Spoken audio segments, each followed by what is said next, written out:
한국문학 사주 2차 시 공부를 합시다. 2차 시 주제는 박지원의 삶과 산문정신을 중심으로 지식인 작가란 무엇인가를 살피는 그런 시간입니다. 박지원은 조선 후기에 살았던 지식인 작가죠. 자, 지난 1차 시 때 작가란 무엇인가, 무엇이어야 하는가를 어떻게 정리를 했습니까? 일단 글을 쓰는 자, 글을 쓰는 행위를 통해서 자신의 존재를 증명할 것이 필요하다. 기본적으로 그렇게 이야기했고요. 근데 그것만 가지고는 부족하고 이제 문학의 본질이 자유의 확대에 있다라고 했을 때 작가는 그가 원하든 원하지 않든 간에 당대의 모순과 부조리, 즉 현실의 개폐에 들어가서 자유 확대에 참여하지 않으면 안 된다. 그랬을 때 비로소 우리가 작가라고 말할 수 있지 않겠는가. 이렇게까지 이제 이렇게 결론을 내렸잖아요. 이제 그걸 조선 후기에 박지원의 삶과 산문 정신을 중심으로 살피는 것이 사주 2차 시의 수업 그 내용의 개요가 되겠습니다. 박지원이 어떤 사람인가를 일단 봅시다. 박지원은 18세기 중기부터 19세기 초반에 그러니까 병자호란이 일어나고 효종 임금이 북벌론을 주장하던 그런 시기에 이제 글을 쓰고 작가로서 지식인으로서의 면모를 발휘했던 사람입니다.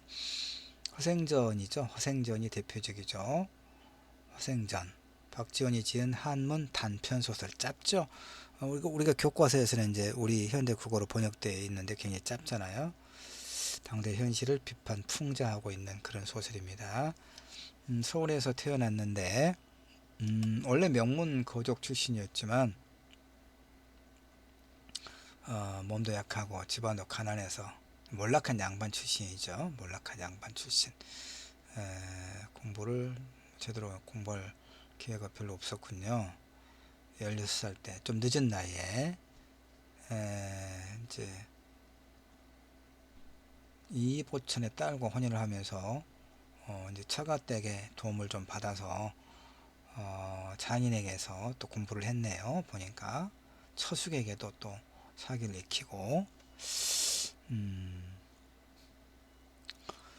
그 다음에 이제 박지호는 30대 중반 이후에 과거에 이제 과거에 급제하는 것을 포기를 합니다.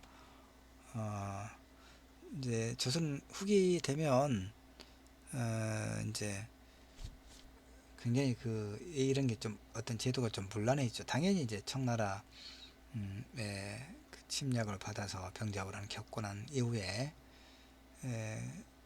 이제 이런 것도 좀 흐트러지기도 하니까. 그리고 아까도 얘기했지만 특히 여기 이 장에 보이는 그 실학자들 홍대영, 이동무, 박재가, 유득구 이 사람들이 나중에 이제 영조, 정조 때 등용되는 사람들인데 하여튼 이런 사람들과 이제 교류하면서 살아가죠. 이런 사람들이 이제 실력은 있었지만 대체로 양반들의 서자들이거든요. 그러니까 조선 사회에서는 이런 사람들이 이제 과거를 통해서 관직에 나아가는 길이 굉장히 제한적이었잖아요. 제한적이었죠. 그 다음에 이제 홍구경이 또 이렇게 실권을 잡고 정세를 어지럽힐 때 또 이제 몸을 피했다가 나중에 또 이렇게 나오고 뭐 그런. 그다음 50세 때 이제 겨우 천고령, 과거가 아니고 굉장히 늦은 나이잖아. 50세면 당대 지금도 그렇긴 하지만 그때는 더 그랬을 테니까. 유충문이라는 사람이 천고에서 이제 벼슬기로 나아가고 이렇게 몇 가지 한 15년 정도 관직에 있다가 나중에 이제 69세 때 세상을 떠나는 그런 이제 일대기적 전기를 간략하게 지금 살피고 있습니다. 자, 박지원이 살았던 18세기 후반과 19세기 초는 이제 조선의 봉건 사회가 점차 붕괴되고 근대 사회로 이행되던 역사적 전환기라고 할 수 있습니다. 그러니까 이때는 이제 그 어떤 일이 있었습니까? 임진왜란과 병자호란이 있었잖아요. 연거푸 난을 당해서 백성들의 삶이 피폐해지는 거죠. 그러면서 일단 어떤 자각이 일어나는 거죠. 도대체 국가는 뭐냐? 국가가 어떻게 백성들을 보살펴 주지 못하는가에 대한 그런 어떤 그 비판 정신이 싹트게 됐죠. 그다음 봉건 사회가 점점 붕괴되고 이제 그 조선의 그 양반, 그 조선의 어떤 그 조선 사회를 지탱하던 그런 어떤 체제, 지배 체제가 양반, 이를테면 몰락한 양반들이 늘어나고 이제 농사를 짓거나 이런 일단 평민 계층에서 그 부를 기반으로 몰락한 양반들의 그 양반을 사잖아요. 양반전 같은 거 보면 그렇게 나오잖아요. 화폐 유통과 수공업이 발달하고 농업 생산력의 향상. 그래서 이제 일정하게는 부의 축적과 집중화가 가속화되면서 신분 제도가 동요하는 시기입니다. 박지원은 이제 그런 어떤 과도기적인 조선 후기에 일정하게 혼란기 이런 시기를 살았던 지식인이라고 볼 수가 있습니다. 박지원은 특히 이제 실학파인데 실학파 중에서도 이제 그 중상학파입니다. 상업의 중요성을 강조했던 사람입니다. 북학파라고도 합니다. 따로. 왜냐하면 그러니까 당대 이제 효종 때, 그러니까 그 효종이 왕자 때 청나라에 끌려갔잖아요. 청나라 심양으로. 그러니까 병자호란 때 기록에 따라 좀 다르긴 한데 50만에서 100만 명이 심양으로 끌려갑니다. 겨울에 3개월을 걸어서 많이 죽기도 하고 여자들은 이제 성적 착취를 당하기도 하고 엄청난 고통을 겪죠. 그때 이 효종도 왕자인데 청나라 심양으로 끌려가서 포로로 잡혀 있죠. 그러다 나중에 이제 왕이 돼서 조선에 와서 왕이 되잖아요. 그러니까 효종은 북벌론, 당대는 북벌론이 당연한 국가적 명제였어요. 원수를 갚아야 되는 거니까. 다만 이제 청나라가 너무 힘이 강하고 우리는 그렇지 못해서 명분만 강조하는 이런 북학파, 이런 박지원 같은 사람은 명분에 사로잡혀 있는 것을 비판하는 거예요. 모시중한대하고. 그래서 청나라의 앞선 문물을 받아들여서 우리가 경제적인 도약이 필요하다. 그걸 강조하는 게 북학파고, 이제 그렇게 하기 위해서는 상업의 진흥이 필요하다라고 상업의 중요성을 강조해서 중상학파 이렇게 이야기합니다. 그런 사람이에요, 박지원은. 정약용은 어떤 사람입니까? 정약용은 이제 그 영조 정조 때 또 이제 그 정조가 독살설도 있고 갑자기 죽으니까 뭐 천주교에 대한 탄압으로 정약용이, 그러니까 정조 임금이 총애했던 신하들을 다 이제 죽이고 귀양 보내고 그러거든요. 이때 정약용은 정약전이라고, 자기 형은 진동가로 뭐 이렇게 귀양을 가고, 정약용은 어디로 갑니까? 다선 정약용은 우리 전라도 이제 강진으로 또 귀양을 가죠. 18년인가 10몇 년 있잖아요. 정약용은 농촌으로 귀양을 오니까 농촌 사람들의 비참한 삶을 보는 거예요. 그래서 농업의 발전을, 그리고 그것을 통해서 이제 국가가 부강해질 게 필요하다라고 중농주의, 농업의 중요성을 강조하는 중농, 같은 실학파라도 중농학파고, 이 이제 오늘 보고 있는 박지원 같은 경우는 상업의 진흥을 통해서 국부를 이제 강화해야 된다라고 강조했던 그런 중상학파, 북학파, 이렇게 구분할 수가 있습니다. 주작이라고 하는 것은 이제 그 뭐냐면 그 조선은 유학자의 나라였잖아요. 유학이 교조적인 이데올로기였는데, 유학이 뭡니까? 공자 맹자의 사상을 집대성한 거 아닙니까? 근데 이제 특히 송나라에 송나라에 하여튼 주자라고 하는 사람이 집대성한 주자학, 이것을 이제 조선에서 받아들여서 특히 송시열이라고 하는 사람이, 그래서 오직 이 주자가 그 해석한 공자 맹자의 사상, 이거 외에는 사문 난정, 이를테면 이단이다 해서 처벌하고 삼족까지 멸하고 정치적으로 악용하는 사례까지 있었죠. 근데 주작이 이제 매우 그 독선적이죠. 오직 하나만의 교리를 주장하는 거니까 그 명분에 사로잡혀서 그래서 이제 이 박지원은 바로 이제 그 박지원을 비롯한 실학파들은 이용 후생 사상, 실질적인 어떤 백성들의 삶의 질을 고양시킬 수 있는 실질적인 정책이 필요하다. 명분에 사로잡힐 게 아니라 그 당시의 명분은 뭐예요? 북벌론, 청나라를 정벌해야 된다. 그래서 병자 호란의 치욕을 갚아야 된다. 명분은 뭐 옳지만 힘이 있어야 그게 가능하지 않겠습니까? 근데 청나라는 강대한 날로 강대해지는 나라고, 그러니까 그런 명분에 사로잡히지 말고 뭐 농업이든 상업이든 진흥시켜서 백성들의 삶을 이렇게 향상시키고 그래서 국부를 진전시켜야 된다라고 주장했던 사람이다 이런 얘기죠. 그래서 이제 허생전은 그럼 뭐냐? 오늘 본 박지원의 허생전은 뭐냐? 열하일기라고 하는 문집입니다. 기행문인데 그러니까 그 청나라 사신으로 이제 이 박지원이 따라갑니다. 일행으로 따라가는데 북경이 이제 청나라 임금이 있는데 북경으로 사신들이 갔을 거 아니에요. 근데 임금이 그뭐 여름 별장이라고 하는 열하로 가버려요. 버스로 뭐 3시간 반 걸리는, 그때는 버스도 없었겠죠. 그러니까 맨날 며칠 갔겠죠. 열하까지 가서 이제 갔다가 그 청나라 임금을 이제 보고 오는데 그러면서 적은 기행문이 이 열하일기라고 하는 거예요. 열하일기. 예. 근데 그 중에 25편에 이제 짧은 글이 있는데 열하일기 안에 옥갑야화라고 하는 그 한 이야기 속에 허생전이 들어있어요. 옥갑야화. 박지원이 열하로부터 북경에 돌아오던 중에 옥갑이라고 하는 곳에서 하룻밤 묵으면서 비장들이 이제 그 연행사, 그러니까 사신들, 그 관료들을 뒷바라지하는 낮은 계급의 이제 그 관리들, 비장들과 이야기를 주고받으면서 뭐 이것을 기록한 글이 옥갑야화인데 옥갑야화 안에 허생전이 들어있더라. 그래서 허생전을 이제 뭐 옥갑야화에 어떤 이야기가 들어있는가는 크게 뭐 중요하진 않고요. 뭐 이런저런 뭐 잡다한 것이 들어있을 텐데 그래서 이제 그 뭐 이런저런 이야기가 들어있는데 그래서 사람들이 나중에 이제 국문학자들이 이 허생전을 독립된 이야기라기보다는 아까 그 옥갑야화 안에 들어있다고 그랬잖아요. 그러니까 옥갑야화에 들어있는 하나의 이야기가 허생전이니까 허생전을 별도의 이제 그 작품으로 보지 않고 옥갑야화의 일부다 뭐 그렇게 보기도 하고 뭐 그렇지 않다 하나의 작품으로 독립된 하나의 작품으로 봐야 된다 이런 뭐 주장들이 있는데 우리가 공부할 때는 지금 이게 중요한 게 아니죠.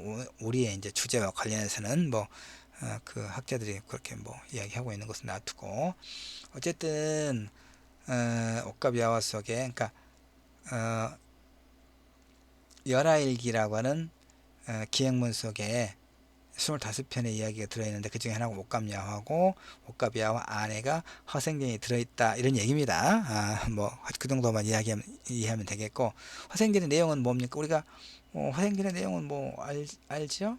그러니까 가난한 이제 그 소생인 허생이 평생 글만 읽고 있는데 평생 글만 읽으면 어떤 문제가 발생합니까? 글만 읽으면 그게 돈이 돼야 되잖아요. 벼슬도 하지 않고 글만 읽고 있으니까 자기 부인이 맨날 이웃집에 가서 이제 뭐 식량 빌려오고 그러잖아요. 고생하면서 얼마나 이제 힘들어요. 그러니까 어느 날 푸념을 했겠죠. 자기 허생한테 아니 당신은 그 글을 공부해서 도대체 뭐 하려고 뭐에 쓸 수 있는 거예요. 뭐 쌀한 대에도 되지 않는 그 효용성 없는 그러니까 이제 화가 나서 책을 집어 던지고 밖으로 나갔다 뭐 그런 얘기 아닙니까? 그래서 이제 그 장안의 가장 부자인 변씨를 찾아가서 돈 좀 꿔주시오 해서 뭐 만냥을 빌어가지고 뭐 매점 매석을 해서 돈을 많이 벌었다는 얘기 아닙니까? 그리고 이제 도덕의 무리. 왜 도덕이 일어납니까? 먹고 살기 힘드니까. 그러니까 그 도덕의 무리를 이끌고 이제 무인도로 가서 빈섬이라고 빈섬 무인도로 가서 개간해 가지고 수확한 농산물을 오키나와 일본에 오키나와로 수출해서 돈을 벌고 이런 이야기가 이제 허생전에 들어있는 내용이죠. 그리고 또 이제 그 나중에 변씨에게 빌렸던 돈의 10배를 갚아주니까 변씨가 이제 허생을 그 당시에 이제 효종 그 북벌론을 주장했던 효종 임금을 도와서 그 여기 보면 어영대장이라고 하는 이완을 또 소개해주고 그러잖아요. 근데 그래서 어쨌든 이 허생전에서 비판하고 있는 게 뭐냐면 이 세 가지라고 이야기합니다. 이것을 시사삼책. 자, 이렇게 무엇이 중요한지 하고, 그러니까 그 박지원이 허생전을 통해서 세 가지를 주장을 해요. 첫 번째가 뭐였습니까? 그 매점 매석을 통해서도 큰 돈을 벌 수 있는 허약한 경제 구조를 어떻게 튼튼하게 만들 것인가? 요 얘기하고 있는 거예요. 두 번째는 이제 그 북벌론이라고 하는 그런 이제 명분에 사로잡혀서 실질적으로 백성들의 삶을 돌보지 않는 이런 것에 대한 이제 비판을 하고 있는 거고, 세 번째가 또 뭐냐면 결국은 능력에 따라서 인재를 등용해야 된다. 요 얘기를 지금 강조하고 있는 겁니다. 이 허생전을 통해서. 알겠죠? 그러면 그래서 이제 그러니까 북벌보다는 명분보다는 북학 청나라를 배워야 된다 이 말이에요. 청나라를 배워서 앞선 문물을 도입을 해서 우리가 북강해줘야 되지 않겠느냐. 그래야 북벌도 이를테면 가능하지 않겠는가. 이런 의미입니다. 근데 아까도 얘기했지만 북벌로는 당대의 명분이었어요. 그 임진왜란과 임진왜란, 그 다음에 병자호란, 특히 병자호란을 겪고 난 다음에 조선 사회가 완전히 망가진 거예요. 완전히 망가진 거죠. 그런데 사람들은 이제 그 소중화, 망한 청나라가 명나라를 대체해서 이제 그 중국의 어떤 지배 세력이 되는 게 아닙니까? 근데 여기를 청나라를 이제 오랑캐라고 보는 거죠. 오랫동안 이제 중국을 지배했던, 그다음에 조선의 유학을 이제 전달하고 했던 뭐 명에 대한, 그래서 소중하다, 작은 충하다 해서 명나라에 대한 의리를 지켜서 명을 대신해서 복수하자. 명을 대신해서 복수할 것이 아니라 이제 뭐 그 병자호란의 그런 굴욕을 갚자, 이런 것이니까 북벌로는 명분은 있는 거예요. 명분은 있는데 결국은 이제 이것이 힘이 있을 때 가능한 얘기 아니겠어요? 그래서 효종의 북벌 계획, 그 다음에 이제 효종을 뒷받침했던 노론 세력에서 북벌론을 강조했죠. 당대 뭐 중요한 명분입니다. 다만 이제 청나라가 그 내부에 이제 어떤 뭐 그 난을 진압하고 그 체제가 안정되면서 아주 강력한 그런 어떤 영향력을 갖고 조선에 간섭을 하죠. 그러니까 지금 효종은 실제로 이제 명분뿐만 아니라 북벌을 도모하기 위한 준비를 하긴 해요. 산성도 만들고 무과 합격자도 늘리고 전차도 제조하고 병력과 군비를 증가시켜요. 근데 청나라에서 이거 보면서 산성 축조하면 무너뜨리게 하고 이제 그 군대를 어느 정도 이상으로 이렇게 갖지 못하게 엄청난 압력과 간섭을 행하죠. 그러니까 몰래 하고 이제 그랬던 것인데 결국 청나라가 체제가 안정되고 또 조선은 뭐 그 남인이 이를테면 남인 세력이 효종을 뒷받침했던 남인 세력이 또 실각하고 그러니까 결국 이제 결과적으로 이 북벌이 흐지부지 되는 것이죠. 그래서 이 이제 박지원은 다시 이제 이 주제 오늘 2차 시 주제로 돌아가면 뭐였습니까?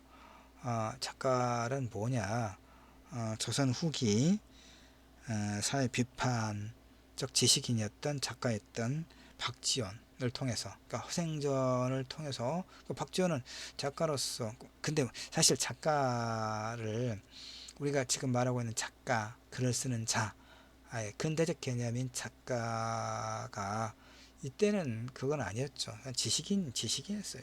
작가라고 하는 것이 하나의 독립된 직업으로서 이 조선시대 이때는 아니었죠. 나중에 이제 한말 지나고 나서 대두됐던 거니까. 그러니까 이때까지 이 박지원까지 보면 작가라기보다는 지식인적인 면모가 더 강했죠, 사실은. 근데 이제 허생전을 남기고 작가로서의 면모가 있기 때문에 우리가 박지원이라고 하는 작가, 지식인을 통해서 작가는 뭐냐? 뭐라고 했습니까? 글을 쓰는 행위를 통해서 작가임을 증명하면서 당대 모순이 뭐였습니까? 박지원 시대에. 그러니까 북벌론이라고 하는 명분에만 사로잡혀 있는 거.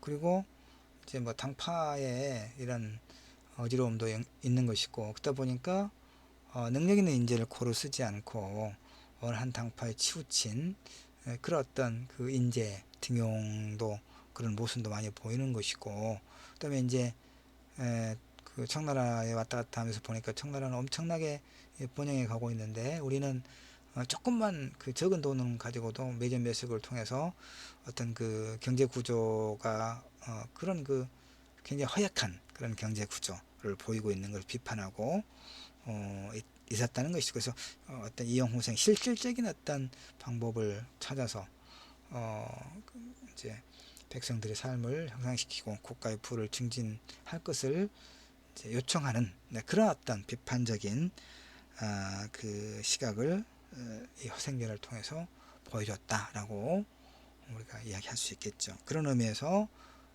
작가는 이제 글을 쓰는 행위를 통해서 글을 쓰는 행위를 통해서 작가로서의 존재를 증명할 뿐만 아니라 당대의 어떤 모순 부조리에 즉 현실의 개입에 들어가서 그것을 극복하고자 하는 그런 어떤 노력을 기울이는 실천적인 지식인의 면모를 보일 때 진정한 의미의 작가라고 할 수 있겠다. 이것이 이제 조선 후기 북벌론을 주창하던 효종 때 병자호란 이후에 효종 때 허생전을 썼던 박지원을 통해서 지식인이란 작가는 무엇인가를 살펴봤다. 이렇게 정리할 수가 있겠습니다. 조금만 더 하나 정리를 하나 더 해볼까요? 이를테면 허생전에서 이야기하고 있는 거 아까도 정리했는데 세 가지였죠. 시사 삼책이라고 했는데 그 뭐였습니까? 세 가지 뭐 이제 하여튼 그 허약한 경제 구조 이것에 대한 대책을 세워야 되지 않겠느냐 그런 의미에서 이제 뭐 중상주의 상업 구조 개편. 그다음에 두 번째가 그런 인재 양성 이런 것들. 세 번째가 결국에 이제 그걸 다 통틀어서 그 명분에 사로잡힌 북벌론의 강조가 아니라 실사고시 이용후생적인 그러니까 실질적인 그런 어떤 정책으로의 전환을 이제 이원대장 앉혀놓고 이제 꾸중을 하면서 허생전에서 강조했던 것이다. 뭐 이런 얘기였습니다.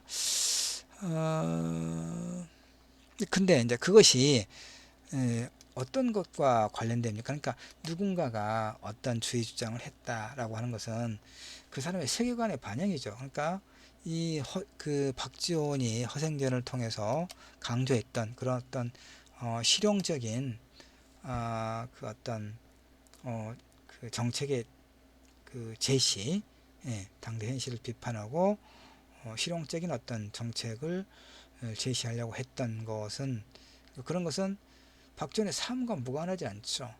누군가의 그런 어떤 삶, 자신의 그 어떤 그 능력을 크게 인정받지 못했던 그 자신뿐만 아니라 주변 사람들 역시 그런 어떤 경험, 그 다음에 이제 청나라를 그 사신의 일행으로 청나라를 왔다 갔다 하면서 보고 들은 앞선 그 청나라 문물에 비교했을 때 한국의 낙후된 조선의 그 낙후된 경제 구조 이런 것들을 경험하면서 그 생긴 어떤 실용적인 사고다, 사상이다 이렇게 우리가 이야기를 할 수가 있겠죠.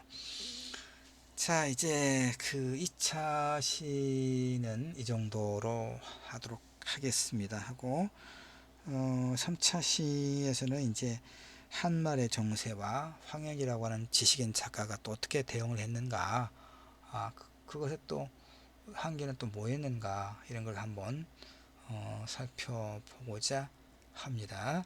자, 2차 시 이걸로 마치겠습니다. 수고하셨습니다.